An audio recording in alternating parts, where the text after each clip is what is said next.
اعوذ باللہ من الشیطان الرجیم بسم اللہ الرحمن الرحیم اللہم وفقنا لما تحب وترضى واجعل عاقبۃ امورنا خیرا ولا تکلنا الی انفسنا طرفۃ عین ابدا رب ادخلنی مدخل صدق واخرجنی مخرج صدق واجعل لی من لدنک سلطانا نصیرا۔ سورہ مبارکہ بقرہ آیات کریمہ۔ یا ایہا الناس اعبدوا ربکم الذی خلقکم والذین من قبلکم لعلکم تتقون الذی جعل لکم الارض فراشا والسماء بناء وانزل من السماء ماء فأخرج به من الثمرات رزقا لكم فلا تجعلوا لله اندادا وانتم تعلمون۔ انسان کو اللہ تبارک و تعالیٰ کا حکم ہے کہ اپنے رب کی عبدیت اختیار کرے، اطاعت کرے۔ رب کی عبدیت سے مراد ہے یعنی ربوبیت کے قوانین، ربوبیت کا نظام اور ربوبیت کے احکام و فرامین کی اطاعت کرے، انہیں عمل کرے اور انہیں بجا لائے۔ اور رب بھی انسان اپنے اختیار سے نہیں بناتا، انسان کو یہ حق یا اختیار نہیں دیا گیا کہ اپنے لیے رب انتخاب کرے۔ رب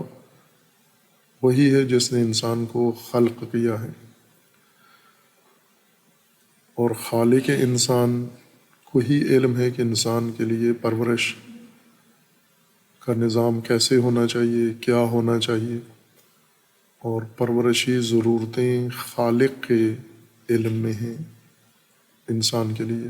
اس لیے انسان غیر خالق کو اگر رب اختیار کرتا ہے تو وہ اس کی پرورش نہیں کر سکتا۔ یہ گمراہی ہے اور ہلاکت ہے کہ اگر غیر خالق رب قرار دیا جائے۔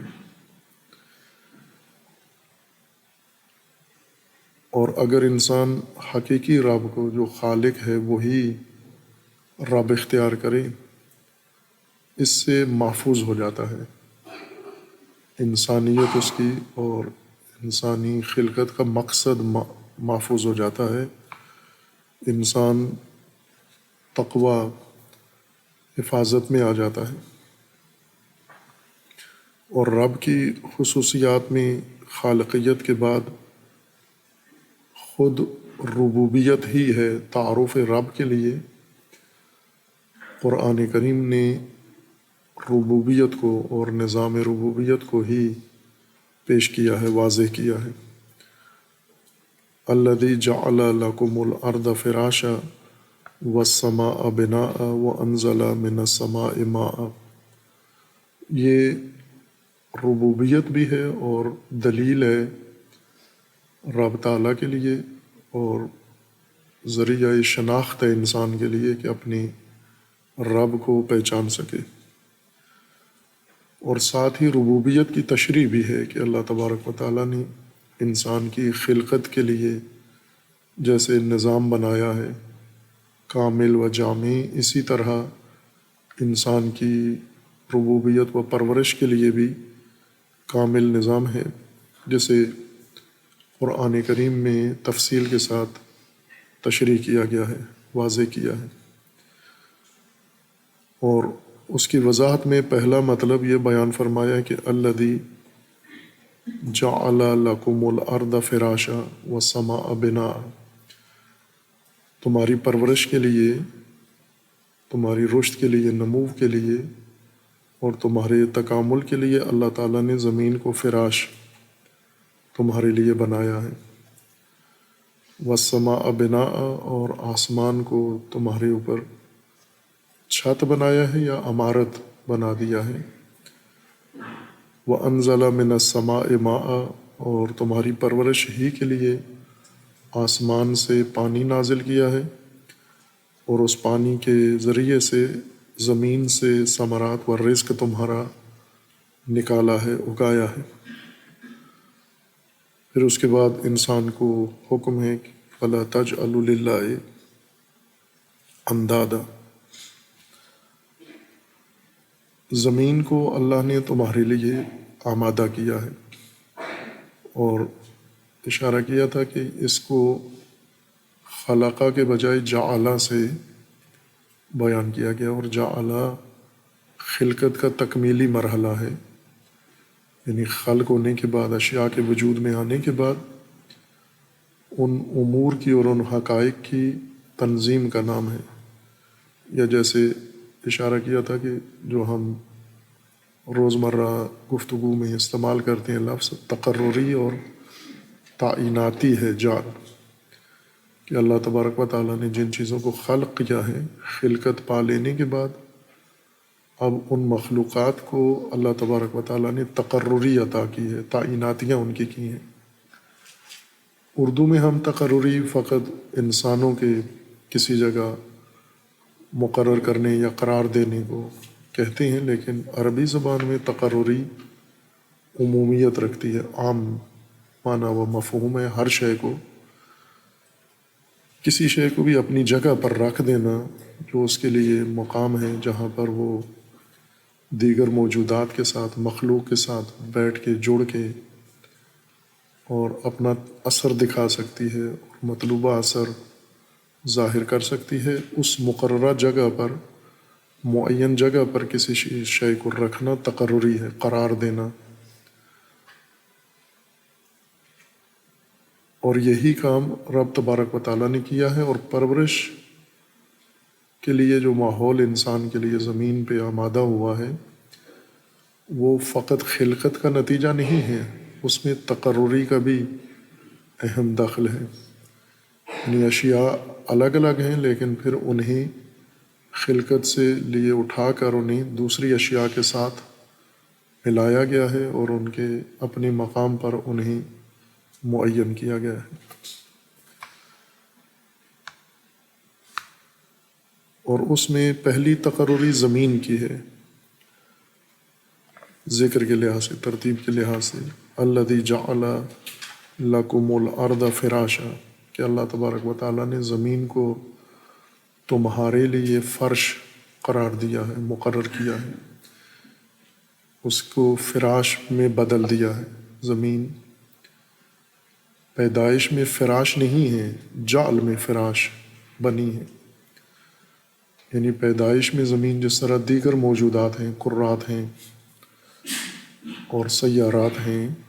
وہ تخلیق کے مرحلے سے گزرے ہیں، لیکن فراش نہیں ہے انسان کے لیے یا جاندار کے لیے، یعنی زیستگاہ نہیں ہے، وہ صرف خلق ہوئے ہیں۔ البتہ یہ بھی ایک حقیقت ہے کہ خلقت کے بعد فراش بننے کے لیے کیا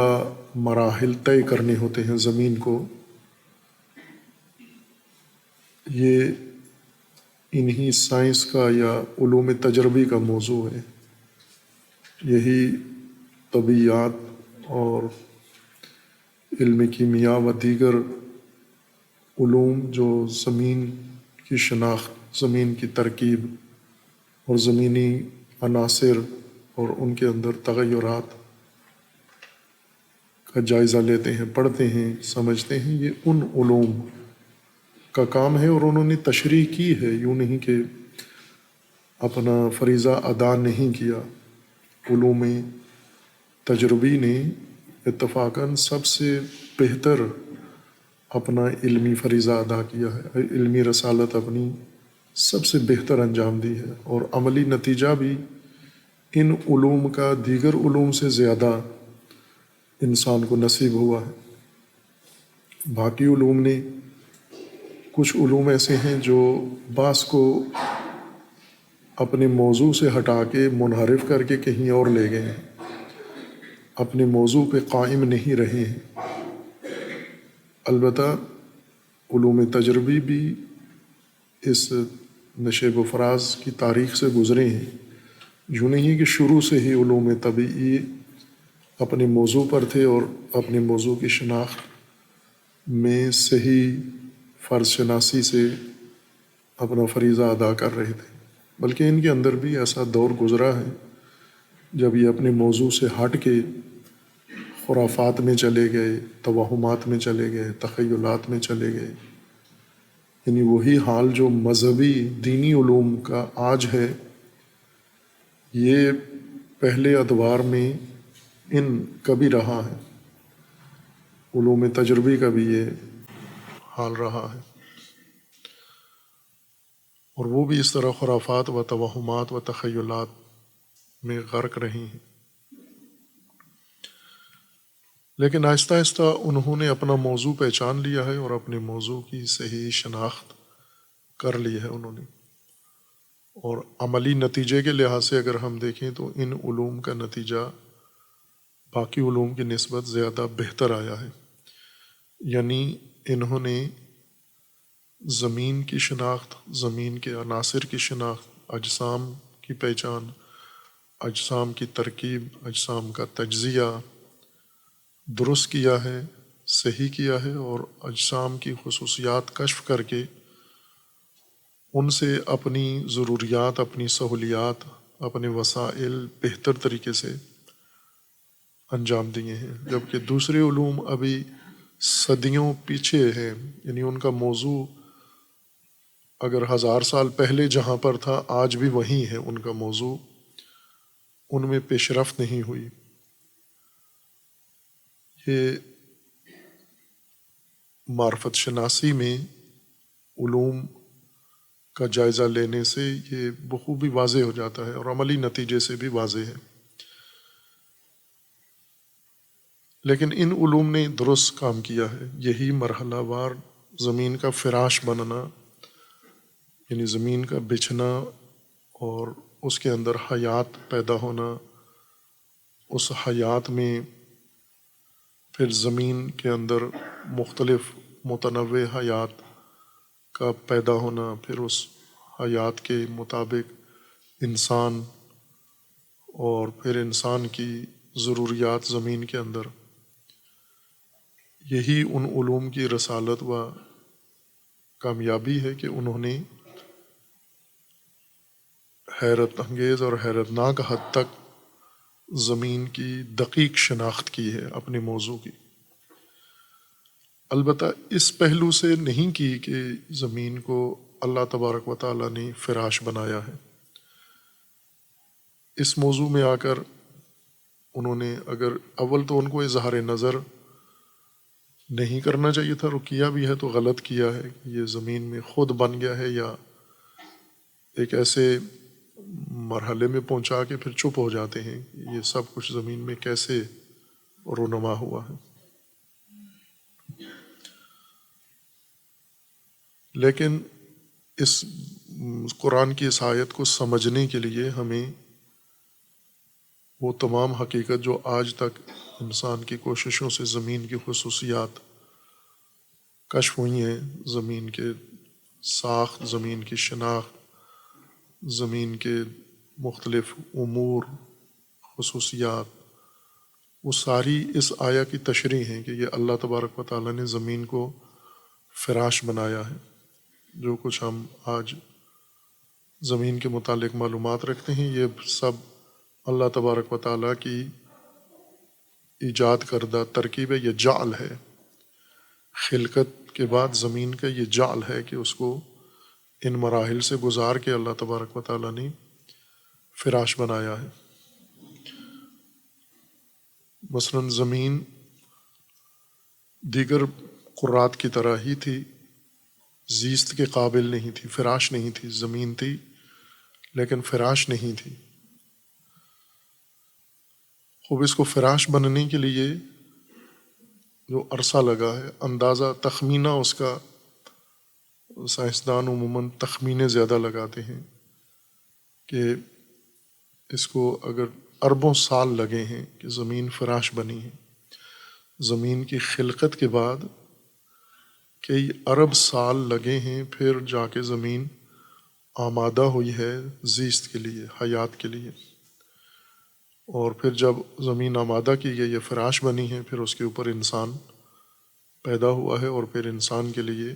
اس کو آمادہ کیا گیا ہے۔ یوں نہیں ہے کہ زمین ایک ہی امر الہی سے پہلے دن خلق ہوئی ہے، دوسرے دن فراش بن گئی ہے۔ چونکہ زمین کی جو خلقت ہے، جن اجزاء ترکیبی سے زمین بنی ہے، جہاں انسان آج پہنچ گیا ہے، آخری اکائی تک پہنچ گیا ہے کہ اللہ تبارک و تعالیٰ نے توانائی کو، انرجی کو مجسم شکل دی ہے، اور پھر اس کے ذرے دانے بنائے ہیں، اور توانائی، انرجی جس کی بڑی اہم خصوصیت حرارت ہے،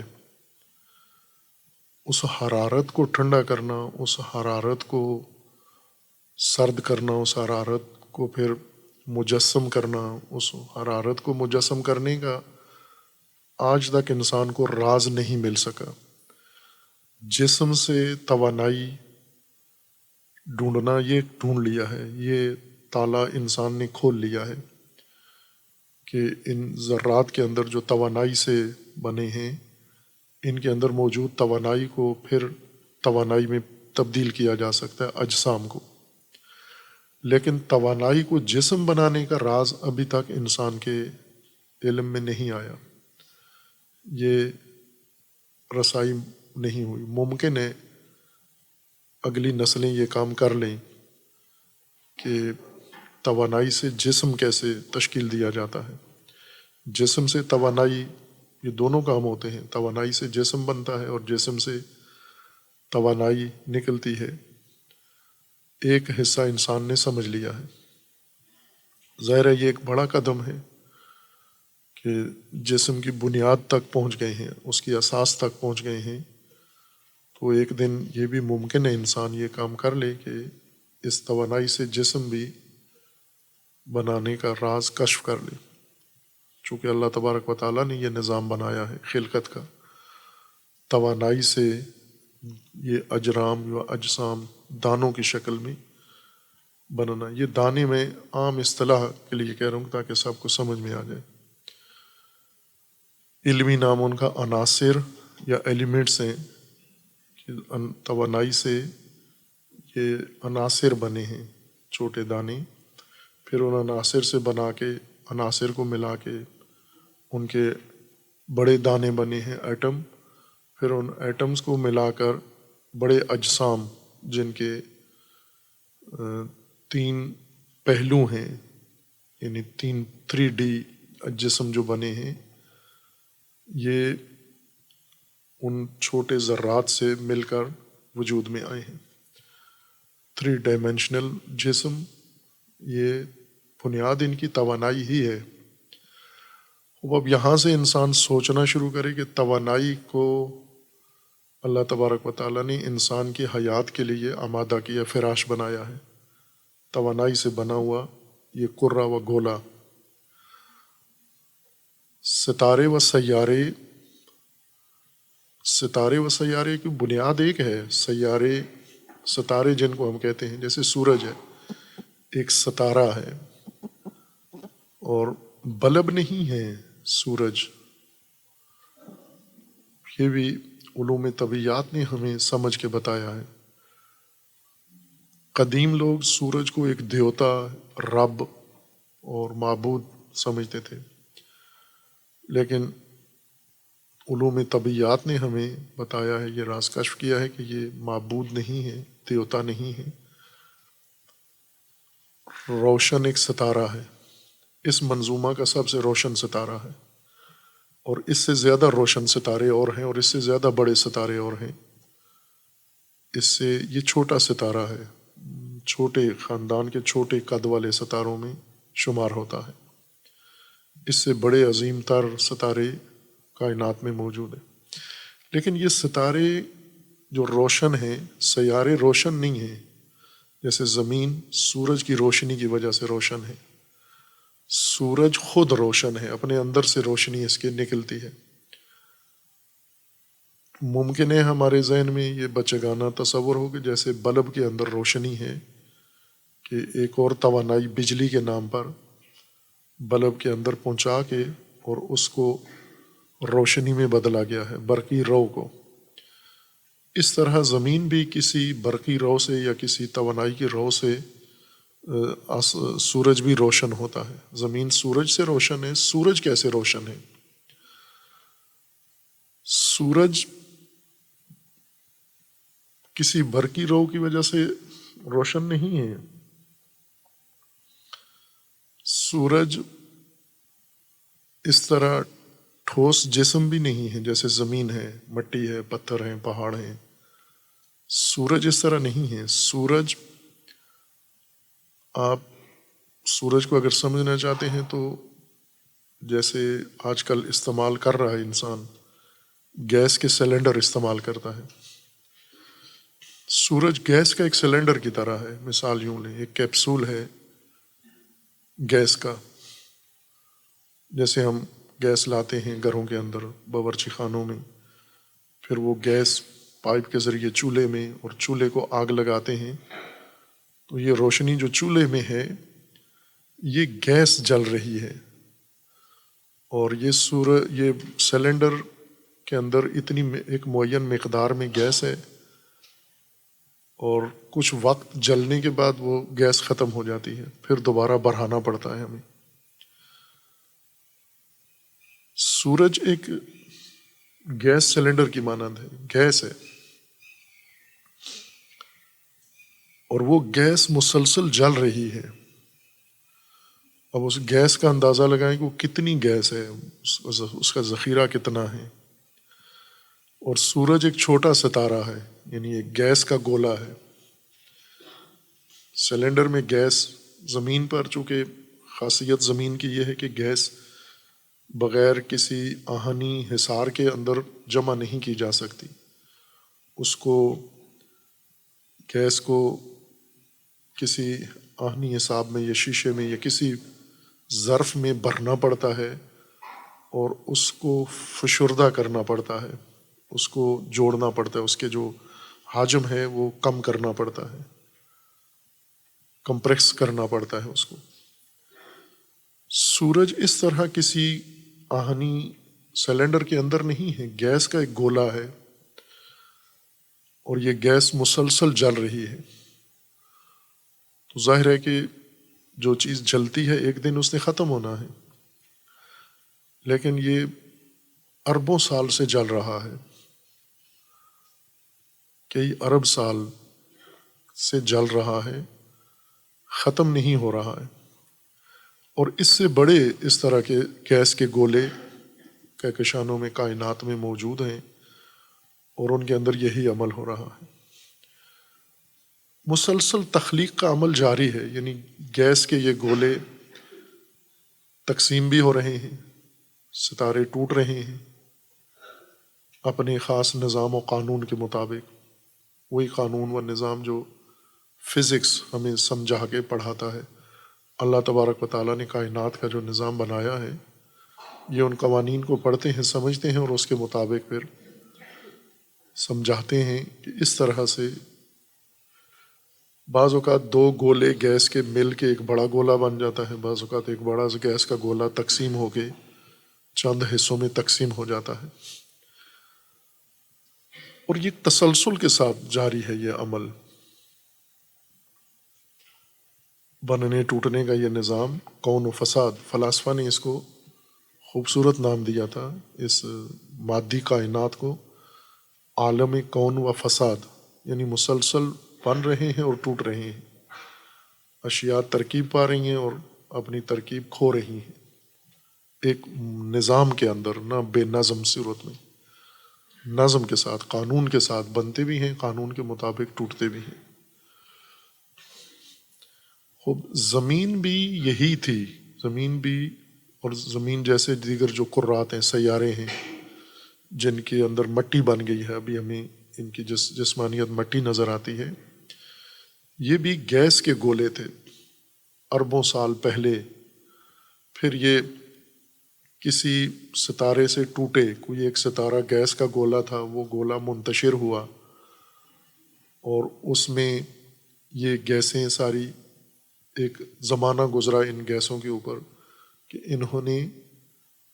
اپنے کیمیاوی عمل کے مطابق جسمانی شکل، ٹھوس شکل اختیار کر لی گیس نے. یعنی وہی عمل جو آج سائنسدان کہتے ہیں کہ توانائی سے یہ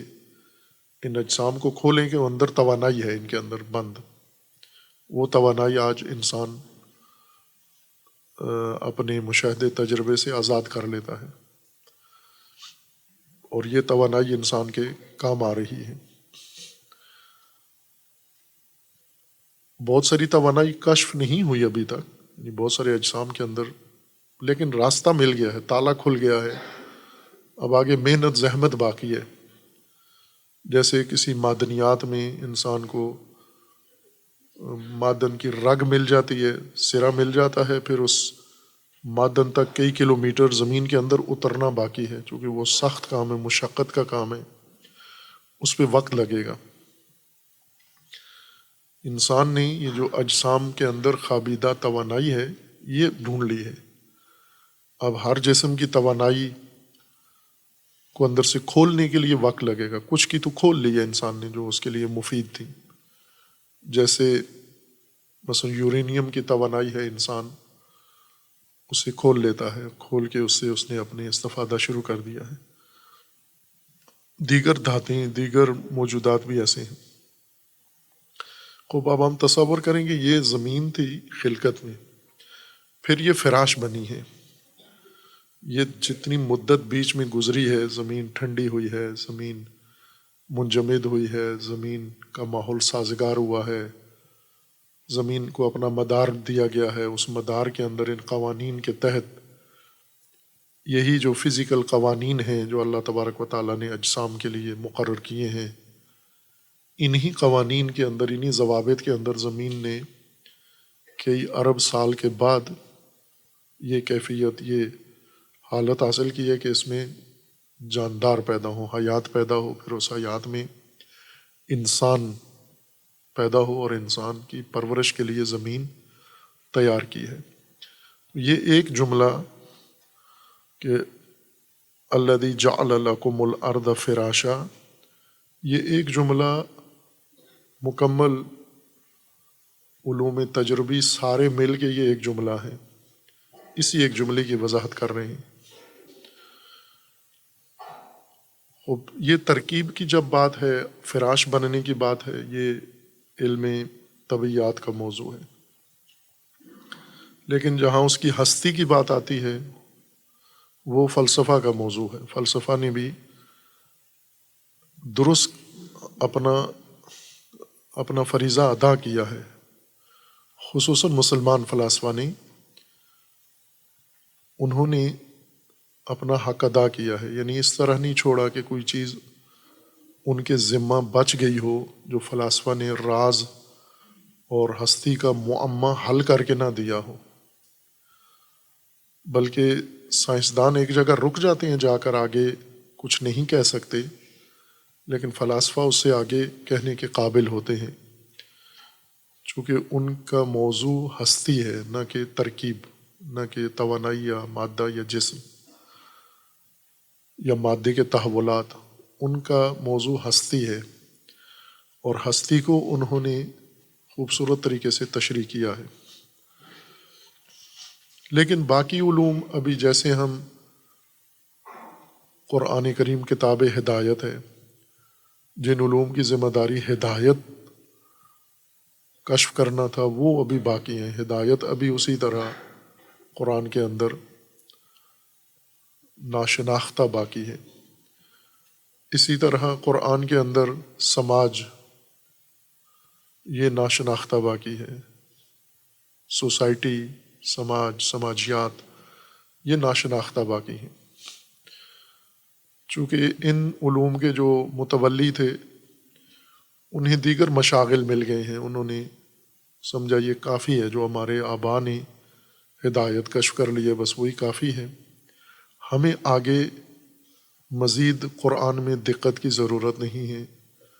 کشف شدہ کو فروخت کرنے کا کام انہوں نے اپنی ذمہ داری سمجھی ہے، اسی کو لے کر مشغلہ،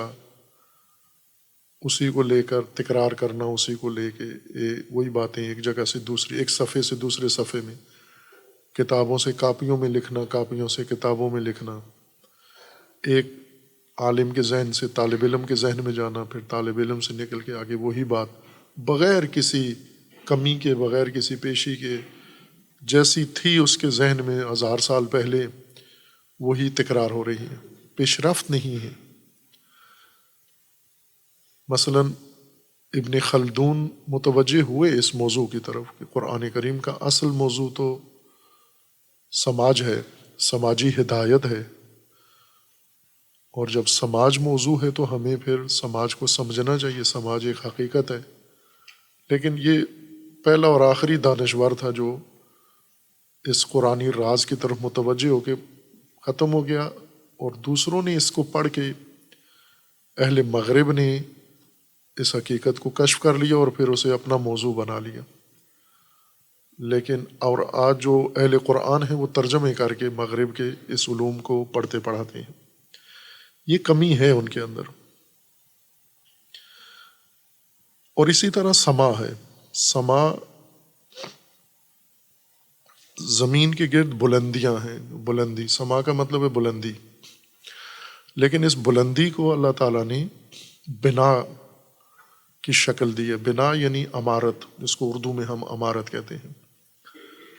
بنا عربی زبان میں مختلف مواد کو ملا کر کسی کی شکل دینے کو عربی میں بنا کہتے ہیں، جیسے مٹی ہے، پانی ہے، اور زمین کے جتنا مواد اور پایا جاتا ہے مٹی پانی کے علاوہ،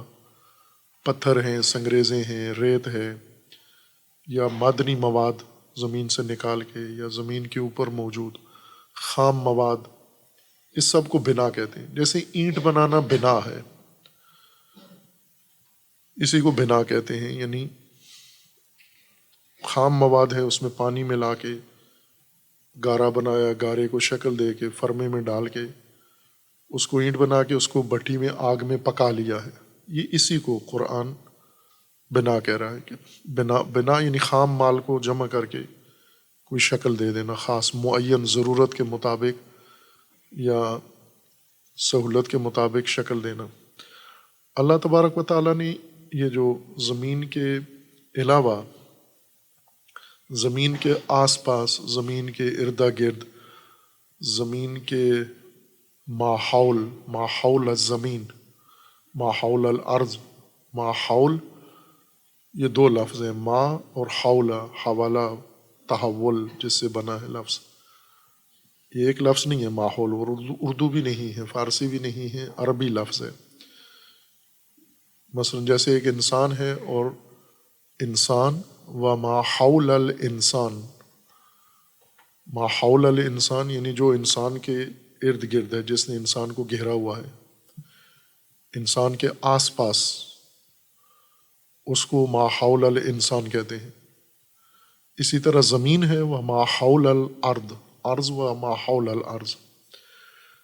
یہ جو زمین کے ارد گرد آس پاس نظام اللہ تبارک و تعالیٰ نے بنایا ہے، یہ بنا کی حیثیت رکھتا ہے، یعنی اس طرح منتشر موجودات نہیں ہیں، ان کے اندر بھی ایک نظام ہے، ایک نقشہ ہے، اس نقشے کے اندر یہ اشیاء جوڑی گئی ہیں جو زمین کے باہر ہیں، اور چونکہ زمین کے باہر ہر چیز زمین سے بلندی پر ہے، سما سمو سے ہے، سمو بلندی کو کہتے ہیں، تو جو بھی زمین سے باہر ہے وہ بلندی سمجھی جاتی ہے۔ چاروں طرف زمین گول ہے اور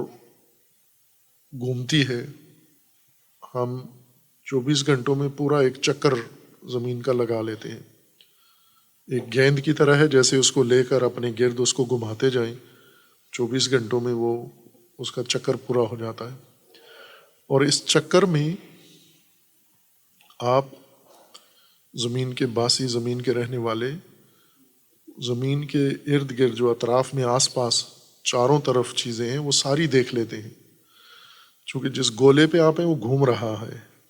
اور آپ بھی ساتھ اس کے گردش کر رہے ہیں، گھوم رہے ہیں، تو زمین جس جو نقطے پر آپ ہیں، پوری زمین آپ کو نہیں نظر آتی 24 گھنٹوں میں، لیکن زمین کے باہر جو فضا ہے وہ ساری آپ کو 24 گھنٹوں میں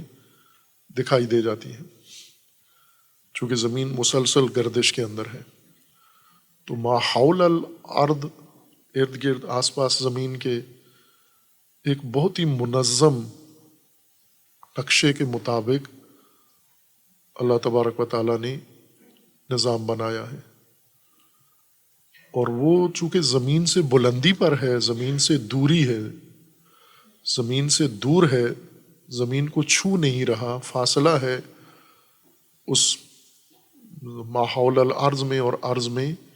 اس وجہ سے وہ زمین کی نسبت سمو رکھتا ہے، بلندی ہے، اور اس بلندی کی نسبت اس کو سما کہا ہے۔ زمین اور زمین کے آس پاس کا نظام جو زمین سے بلند ہے، جو زمین سے بلندی پر ہے، یعنی فاصلے پر ہے،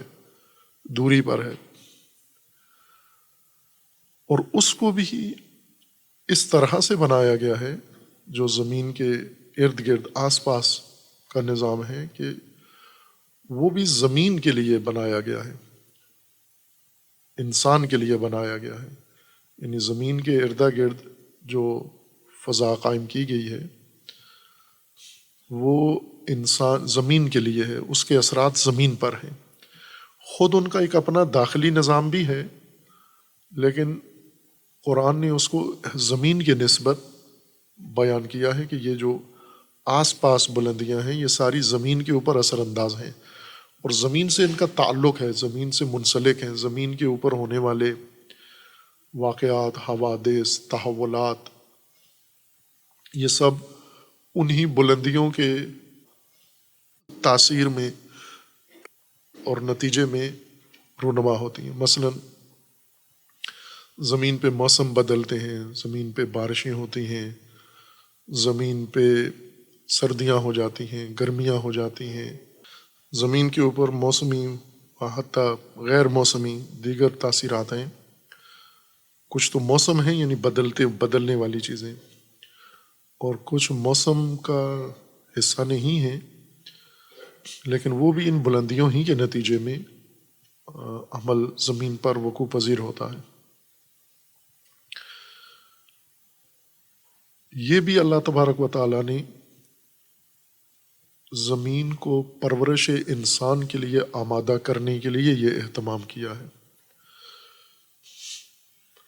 یعنی یہ احسان انسان پر جتلایا جا رہا ہے کہ آپ کے لیے یہ آمادہ کیا گیا ہے، انسان کے لیے یہ سب کچھ آمادہ کیا گیا ہے۔ اور یہ دید قرآن کریم انسان کو دیتا ہے، لیکن جب آگے جس طرح قرآن کریم نے بار بار، یہ بہت تند تلخ لہجہ ہے قرآن کا انسانوں کے بارے میں، اور ہونا چاہیے کہ انسان کے لیے اتنا کچھ اللہ تبارک و تعالیٰ نے بنایا ہے جس میں سے ایک ذرہ بھی، 1% بھی نہیں سمجھتا۔ سمن بکمن عمیون، اندھے بہرے گنگے، یہ اسی لیے کہ اس میں سے کیا کچھ سمجھتے ہیں، جو کچھ ان کے لیے بنایا گیا ہے اس میں سے کتنا ان کے پلے پڑ رہا ہے کہ یہ سب کچھ ان کے لیے ہوا ہے، اس کا 1% بھی نہیں سمجھتے۔ یہ حق بنتا ہے ایسی سرزنش کا کہ زمین پہ رہتے ہیں، زمین اس طرح دقت کے ساتھ آمادہ کی گئی ہے اور زمین تیار کی گئی ہے، اور یہ زمین پہ رہ رہے ہیں لیکن جانوروں سے بدتر رہ رہے ہیں۔ جانور اتنا لاپرواہ نہیں ہے جتنے یہ لاپرواہ ہیں، اس لیے بدتر قرآن نے کہا ہے۔ جیسے امام حسین علیہ السلام دعائے شریف عرفہ میں فرماتے ہیں کہ یہ قرآن کا نزول، نبی اکرم کی بعثت اور ہجرت اور مدینہ میں قیام حکومت اسلامی، یہ سب اہتمام میری پیدائش کے لیے ہوا ہے۔ وہ اس کو اپنے ساتھ مربوط سمجھتے ہیں کہ یہ سب میرے لیے ہوا ہے، اور قرآن یہی دید سب کو دے رہا ہے کہ یہ سب آپ کے لیے ہوا ہے۔ وَلَكُمْ مَا فِي الْأَرْضِ جَمِيعًا، جعل الارض وجعل لکم الارض فراشا، تمہارے لیے زمین فراش بنائی ہے۔ خوب یہ ہم سمجھتے ہیں کہ ہمارے لیے اتنا اہتمام اللہ تبارک و تعالیٰ نے کیا ہے، زمین کو خلق کیا ہے، پھر اربوں سال لگا کے اس کو منجمد کر کے اور اس کو پھر ٹھنڈا کر کے اور اس کے اندر زیست کا امکان پیدا کر کے پھر ہمیں اس کے اندر اللہ تبارک و تعالیٰ نے خلق کیا ہے، پہلے اس کو ہماری پرورش کے لیے اس کے اندر یہ سب کچھ رکھا ہے۔ اور صرف یہ زمین نہیں بلکہ اس کے آس پاس، اس کے ارد گرد جو کچھ بلندیاں ہیں جو ہمیں چاروں طرف نظر آتی ہیں، یہ بھی سب زمین کے لیے اور ہمارے لیے کیا گیا ہے۔ وَالسَّمَاءَ یعنی جَعَلَ لَكُمُ الْأَرْضَ فِرَاشًا وَجَعَلَ لَكُمُ السَّمَاءَ بِنَاءً، تمہارے لیے آسمان کو بنا کیا گیا ہے، بنایا گیا، یعنی یہ بلندیاں، یہ ترتیب دی گئی ہیں تمہارے لیے یہ، اور ان کو زمین کے ساتھ اس طرح سے مرتبط کیا گیا ہے کہ زمین کے تمام امور ان بلندیوں سے جڑے ہوئے ہیں۔ ان میں سے ایک کیا ہے؟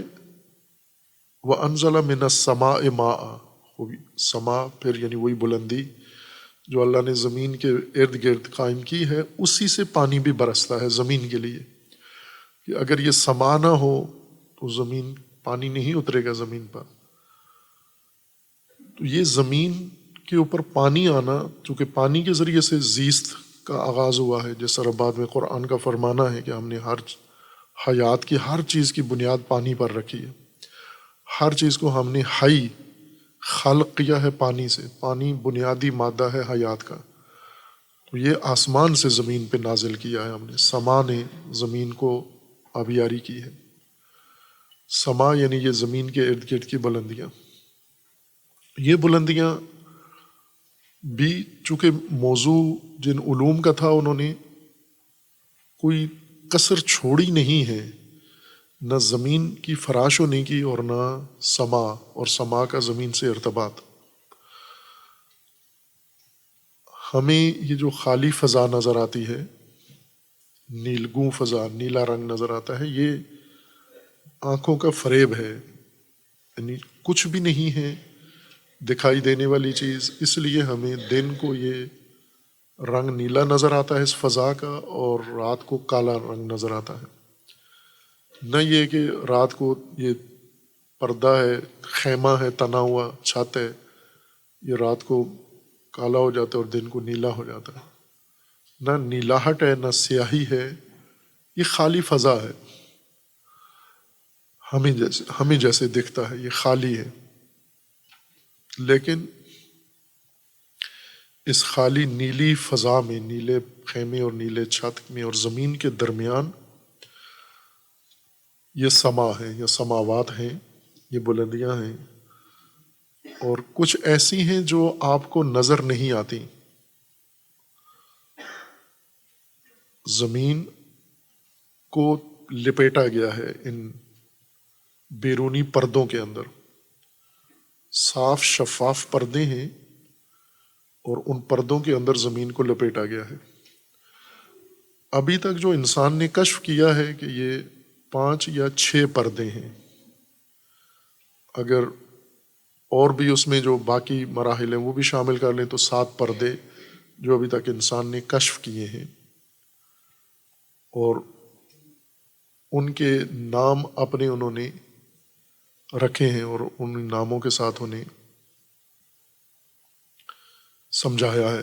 آج اسکول کے نصاب کی کتابوں کے اندر بھی یہ پردے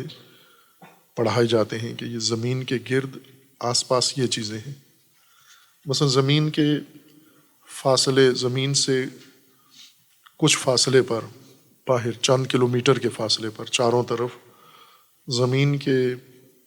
ایک مرطوب طے ہے،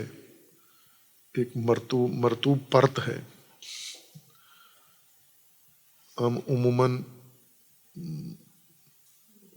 زبان سے بھی بیزار ہیں، دراصل تو اپنے آپ سے بیزار ہیں، گنگے بن گئے ہیں زبان کے لحاظ سے کہ ہم اپنی زبان میں کوئی نہ کوئی بات سمجھ سکتے ہیں نہ سمجھا سکتے ہیں۔ جب خود باختگی آ جائے کسی قوم کے اندر، خود فراموشی بھی، یہ آفت، یہ بلا اس پر نازل ہوتی ہے کہ اپنی زبان میں آپ بات چیت نہیں کر سکتے، کوئی چیز یعنی زبان کے اندر الفاظ ہی نہیں ہیں، اگر ہیں آپ کو علم نہیں ہے کہ یہ معانی ان الفاظ کے ذریعے سے ہم ایک دوسرے کو سمجھائیں۔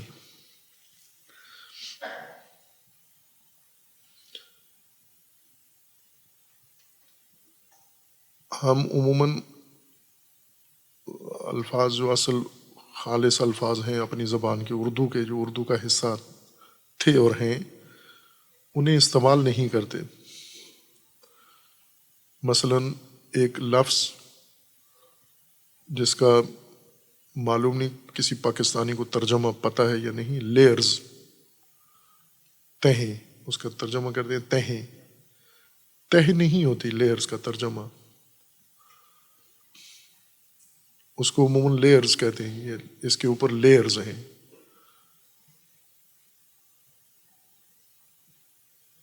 اردو میں اس کو کہتے ہیں پرت، ورقہ، جیسے یہ صفحہ ہے کتاب کا ہے تو یہ پورا دونوں طرف سے یہ ورقہ ہے یا پرت ہے، اس کو کہتے ہیں پرت، اس کو تعبیر کرتے ہیں۔ صفحہ نہیں کہتے، صفحہ کاغذ کو نہیں کہتے، صفحہ کا اپنا الگ معنی ہے۔ صفحہ یا صحیفہ دونوں کو کہتے ہیں کہ ایک ہی مادہ ہے ان کا، اشتقاق کبیر یا اشتقاق اکبر کے تحت یہ صفحہ صحیفہ بن گیا ہے، معنی ایک ہے دونوں کا۔ صفحہ اور چیز ہے، پیج، لیئر اور چیز ہوتی ہے، پیج اور ہے، لیئر اور ہے، وہ جس کو لیئرز کہتے ہیں آپ مادری زبان میں، وہ آپ کی پدری زبان میں پرت کہلاتی ہے وہ۔ یعنی یہ تہیں جو زمین کے گرد بنائی گئی ہیں فاصلے سے، یہی اصل زمین کی زیستگاہ کی اصل ضامن، یہی یہ پرت لیئرز ہیں یا یہ جو پرت ہیں، یہ تہیں ہیں جن کے اندر زمین کو لپیٹا گیا ہے۔ پہلی پرت یا پہلا جو طے بنائی گئی ہے وہ مرطوب ہے، پھر اس کے بعد دوسری بنائی گئی ہے، اس کی اپنی خصوصیت، تیسری اپنی خصوصیت، چوتھی اپنی خصوصیت، جس میں سے ایک کا نام اوزون ہے۔ یہ تہیں گیسوں کی ہیں، یہ مختلف گیسیں ہیں۔ مثلا ایک تہ جو زمین کے نزدیک ترین ہے وہ مرکب ہے ہائیڈروجن اور آکسیجن سے، اس میں زیادہ مقدار ہائیڈروجن کی ہے اور آکسیجن کی کم مقدار ہے۔ پھر اس کے کچھ فاصلے پر پھر بیچ میں فاصلہ آ جاتا ہے، پھر ایک یہ موٹی تہ ہے بہت، اس موٹی تہ کے باہر ایک اور تہ ہے، اس کی وہ ایک الگ گیس ہے، اسی طرح اس کے اوپر پھر ایک اور تہ ہے لپٹی ہوئی ہے زمین اس کے اندر، جن میں سے ایک اوزون ہے جس کا سنا ہوا ہے نام، تذکرہ زیادہ آتا ہے۔ یہ زمین کے گرد جو اللہ تبارک و تعالیٰ نے تہیں بنائی ہیں، لپیٹا ہے زمین کو ان حصاروں کے اندر، ان کے رہین منت ہے زمین کی زیستگاہ ہونا، حیات، بقا زمین کی، حرارت زمین کی، پیدائش زمین کی، پرورش زمین کی، سبزہ زمین کا، ہر چیز، موسم زمین کے، وہ سب ان تہوں کے رہین منت ہے یہ۔ اور یہ کہ وہ گیسیں ہیں جو اگر اپنی جس طرح بنائی گئی ہیں طبعی طور پر اللہ تبارک و تعالیٰ کے حکم سے اسی طرح رہیں، زمین ہزاروں سال، کروڑوں سال، اربوں سال زیستگاہ رہے گی۔ لیکن یہ اگر بیرونی ماحول جیسے ایٹماسفر کہا جاتا ہے، یہ اگر کسی بھی حادثے کے نتیجے میں یہ ختم ہو گیا، خراب ہو گیا یہ نظام، تو زمین قابل زیست نہیں رہے گی، زمین گرم ہونا شروع ہو جائے گی، جیسا کہ ابھی ہے، سال بہ سال زمین گرم ہونا شروع ہو گئی ہے۔ مثلا پہلے 4 موسم ہوتے تھے، اب وہ 2 موسم بنے ہیں، پھر وہ ایک موسم بنتا جا رہا ہے۔ مثلا گرمی، سردی، خزاں، بہار، 3 مہینوں کے یہ 4 موسم ہوتے تھے، ابھی پاکستان جیسے ملک میں یہ تقریباً 8-9 مہینے صرف گرمی رہے گی، اور یہ بڑھتا جا رہا ہے۔ مثلا جو خزاں کے مہینے تھے وہ بھی گرمی کے مہینے بن گئے ہیں، جو بہار کے مہینے تھے وہ بھی گرمی کے مہینے بن گئے ہیں۔ مثلا اس قدیم تقسیم کے مطابق جو ہمیں پڑھائی جاتی ہے کہ دسمبر، جنوری، فروری یہ سردیوں کے مہینے، ٹھنڈے مہینے، لیکن اسی سال پاکستانیوں نے تجربہ کیا کہ فروری گرم مہینہ گزرا ہے، گرمی کا مہینہ بن گیا ہے، مارچ گرم مہینہ ہے، اپریل گرم مہینہ ہے۔ ویسے رسماً گرمی شروع ہوتی ہے جون، جولائی، اگست، یہ 3 گرمی کے مہینے ہیں، لیکن اکتوبر تک، نومبر تک گرمی رہے گی، فروری سے گرمی شروع ہو جائے گی، نومبر تک گرمی رہے گی۔ کیوں ہو گیا یہ زمین کے؟ یہ چند سالوں میں ہوا ہے۔ اس لیے کہ یہ زمین کے باہر جو سما ہے، بلندیاں ہیں، جو زمین کا حصار ہے، جنہوں نے زمین کی زیستگاہ ہونے کی ضمانت دی ہوئی ہے، جس کی وجہ سے زمین حیات کے قابل ہے، یہ پرتیں اور یہ پردے یہ خراب ہو رہے ہیں، یہ نظام متاثر ہو رہا ہے، اور جو زمین کی گرمائش بڑھ رہی ہے، برفیں پگھل رہی ہیں، سمندروں کا حجم بڑھ رہا ہے، اور بارشوں کا نظام درہم برہم ہے، یہ خود انسان کے ہاتھوں یہ سب کچھ ہوا ہے۔ جس طرح ملائکہ نے کہا تھا یہ فساد کرے گا، یہ زمین کو ہی فاسد کر دے گا جا کر، اور وہ اس نے کر دیا ہے، اور یہ آغاز ہے اس کے فساد کا جو آگے بڑھے گا۔ چونکہ اللہ کے نظام کو جہاں بھی انسان ترک کرے گا، ربوبیت الہی کو،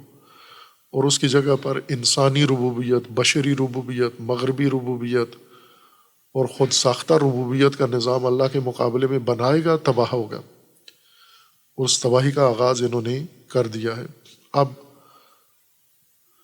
بیٹھتے ہیں، چارہ جوئی کرتے ہیں کہ زمین کتنے سال اور سکونت کے قابل ہے، اور ہر سال ان کے اندازے تبدیل ہو جاتے ہیں۔ بعض اوقات کہتے ہیں مزید اتنے سال، جیسے پاکستان کے بارے میں ہے کہ یہ 2050 تک سکونت کے قابل نہیں ہوگا، زیست مشکل ہو جائے گی، یہاں پر اتنی گرمی شدید ہو جائے گی۔ یہ ان کے اپنے اندازے ہیں، ظاہر ہے کوئی وحی نازل نہیں ہوئی۔ اس تناسب سے، جس تناسب سے یہ ماحولیات میں فرق پڑ رہا ہے، اس کے مطابق یہ اندازہ ہے ان کا۔ تو زمین کی فراشیت، یہ راز انہوں نے کشف کر لیا تھا، یعنی انہیں معلوم تھا کہ زمین آمادہ ہے، زیست گاہ ہے، وہ پرورش گاہ ہے ان حقیقتوں کی وجہ سے، لیکن بیچ میں انسانی ہوس، انسانی شہوت، انسان کی دولت پرستی، ثروت پرستی اور سلطہ گری، یہ ساری چیزیں، ہوس انسان نے زمین کو فساد میں ڈال دیا ہے۔ اور یہی وہ ترتیب ہے جس سے زمین کی فراشیت کو ہم آسانی سے سمجھ سکتے ہیں۔ ہم اگر نحویوں سے پوچھیں زمین فراش کیا ہے، نحوی آپ کو فرش کا لفظ سمجھا سکتا ہے کہ یہ فرش کے اعراب کیا ہیں، اس کے اوپر عوامل کا اثر کیا ہوتا ہے، لغوی آپ کو اس کی ترکیب لفظی بتا سکتا ہے، لیکن زمین کی حقیقی فراشیت یعنی قابل زیست ہونا اور پرورش گاہ ہونا، یہ ادیب اور نحوی اور لغوی کے بس کی بات نہیں ہے۔ یہ جس علم کی ذمہ داری ہے وہی، اور انہوں نے کی ہے، حق ادا کیا ہے ذمہ داری کا، لیکن ہم نے اس سے یہ نہیں سمجھا کہ یہ زمین کی فراشیت کی تشریح ہو رہی ہے، ہم اسے الگ کر بیٹھے، دین الگ کر لیا اور سائنس الگ کر دی۔ پس سما کو بنا بنایا ہے، اگر اس کے نقشے بنائے، چونکہ نامرئی ہیں یہ جو تہیں ہیں زمین کے گرد، یہ نامرئی ہیں، لیکن علماء نے اس کو نقاشی میں، تصویر کی زبان سے، اس کو گرافک کی زبان میں اس کا نقشہ بنایا ہے، زمین اور زمین کے ماحول کا نقشہ بنایا ہے کہ یہ زمین ہے، زمین کے اتنے کلومیٹر باہر جا کے پھر ایک تہ بنتی ہے، موٹی دبیز تہ ہے گیسوں کی، پھر اس کے بعد ایک دیگر تہ بنتی ہے، اس کے بعد آگے دیگر تہیں بنتی ہیں، اور اس طرح تقریباً 6 تہیں مضبوط زمین کے گرد زمین کو اپنے حصار میں لیے ہوئے ہیں، علاوہ منظومہ شمسی کے۔ یہ تہیں نامرئی ہیں، نظر نہیں آتی۔ جب یہ فضا نورد جاتے ہیں، فضا کا سفر کرتے ہیں، راکٹوں میں چاند پہ جاتے ہیں یا زمین کے فضا کے بعض حصوں میں جاتے ہیں، تو وہ جو جن وسائل سے یہ جاتے ہیں وہ ان تہوں کے مطابق بنائے جاتے ہیں، ورنہ یہ تہیں گزرنے نہیں دیتی ان کو۔ مثلا ایک ایسی جگہ پہ چلے جائیں جہاں درجہ حرارت نقطہ انجماد سے بہت نیچے ہے، وہاں ہر چیز منجمد ہو جاتی ہے، تو انہیں اس انجماد کا اہتمام کر کے وہاں سے جانا پڑتا ہے۔ ایک تہ ایسی آ جاتی ہے جہاں آکسیجن نہیں ہے، بالکل نہیں ہے، وہاں پر انہیں ویسا انتظام کرنا پڑتا ہے۔ ایک تہ ایسی آ جاتی ہے جہاں پر جاذبہ زمین کا ختم ہو جاتا ہے، جاذبہ زمین کا ایک حد تک ہے، زمین اپنی طرف جو کھینچتی ہے چیزوں کو یہ ایک حد تک ہے، اس سے آگے نہیں کھینچتی۔ اس تہ سے گزرنے کے لیے انہیں پھر اس کے مطابق انتظام کرنا پڑتا ہے۔ پھر ایک تہ ایسی ہے جو ایتھر کی تہ ہے جو بالکل خاکستر بنا دیتی ہے، جیسے شہابیے یعنی فضائی پتھر جو زمین کی طرف آ رہے ہوتے ہیں وہ بالکل راکھ بن جاتے ہیں، اسی گیس کے تنور میں جب داخل ہوتے ہیں تو وہ گیس ان کو بسم کر دیتی ہے، لیکن ان کو نہیں کرتی، چونکہ یہ اس کے مطابق تیاری کر کے جاتے ہیں، انہیں پتہ ہے کہ وہاں کس درجے کی ضرورت ہے۔ اب یہ شناختہ شدہ زمین کے گرد کا ماحول ہے جو انسان نے کشف کر لیا ہے، توہمات نہیں ہے۔ کسی زمانے میں سماوات کی تخیلاتی تفسیر تھی، وہ پرانے علماء بھی یہی کہتے تھے کہ زمین پیاز کے چھلکے کی طرح ہے، تہ در تہ ہے، لپٹی ہوئی ہے، لیکن وہ افلاک ہے، ایک فلک، دوسرا فلک، تیسرا فلک، چوتھا فلک۔ وہ ایک اگر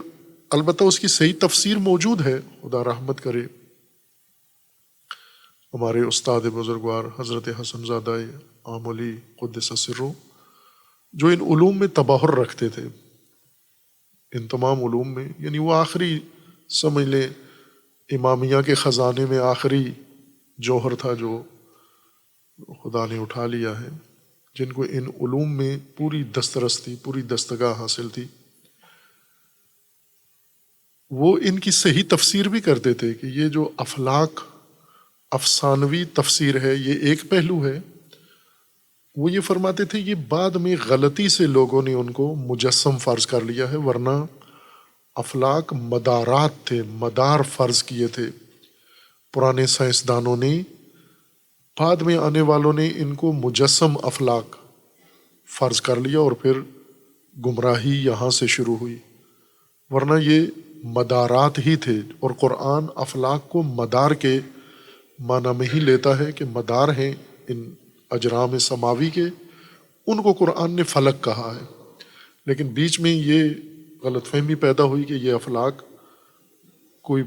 کپڑے کی طرح کے خیمے ہیں، زمین کے اوپر نیچے تہیں بنی ہوئی ہیں، وہ ایک کہانی تھی۔ یا اس کے علاوہ اور بہت سارے افسانوں کے اندر، ہندی افسانوں کے اندر زمین کس نے روکی ہوئی ہے، کس نے اٹھائی ہوئی ہے، زلزلہ کیوں آتا ہے، یوں کیوں ہوتا ہے، یہ قدیم یونانی اور ہندی افسانوں میں موجود ہے کہ زمین گائے کے سینگ پر ہے، اس سینگ بدلتی ہے تو زلزلہ آتا ہے۔ یا یونانی افسانوں کے اندر ہے کہ یہ زمین دیوتاؤں کے مٹھی میں ہے، ان کے آپ مجسمے بسا اوقات دیکھے ہوں گے، ایک انسان رکوع کی حالت میں تھوڑا یوگا والی کیفیت میں ہے، نیم رکوع میں ہے، نیم اس کا اوپر والا تنا تھوڑا گما ہوا ہے اور اس کی پیٹھ پر زمین رکھی ہوئی ہے۔ یہ ایسے نقشے تصویریں دیکھی ہوں گی، نہیں دیکھی ہیں تو اچھی بات ہے، نہ دیکھیں۔ یہ جو تصویر ہے زمین کی، یہ اس یونانی افسانے کی تجسیم ہے۔ ان کے بقول یہ دیوتا ہے، اصل میں یہ خدا ہے جس نے پشت پہ زمین کو اٹھا کے رکھا ہوا ہے۔ وہ ایک ہندی افسانہ تھا، وہ یونانی افسانہ ہے، تو دونوں کی تصویریں مجسمے بنے ہوئے ہیں اسی زمانے کے، کہ یہ دیوتا ہے طاقتور اور اس نے زمین کو اپنی پشت پہ اٹھا کے رکھا ہوا ہے۔ اور اسی طرح پھر انہوں نے اپنے علوم میں بھی اس چیز کو، ان افسانوں کو منتقل کیا ہے، دیوتاؤں کو، افسانوی چیزوں کو۔ لیکن آج جو تفسیر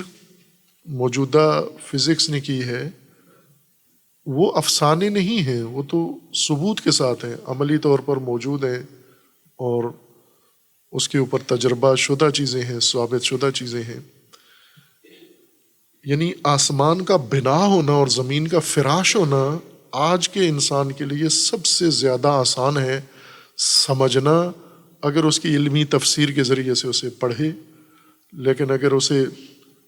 روایتی تفسیروں میں دیکھنا چاہے تو نہ، پھر زمین کا فراش ہونا اس کی توجیحات ہیں، آسمان کا بنا ہونا اس کی توجیحات ہیں، اور وہ توجیحات ہی آگے نقل کرتے ہیں۔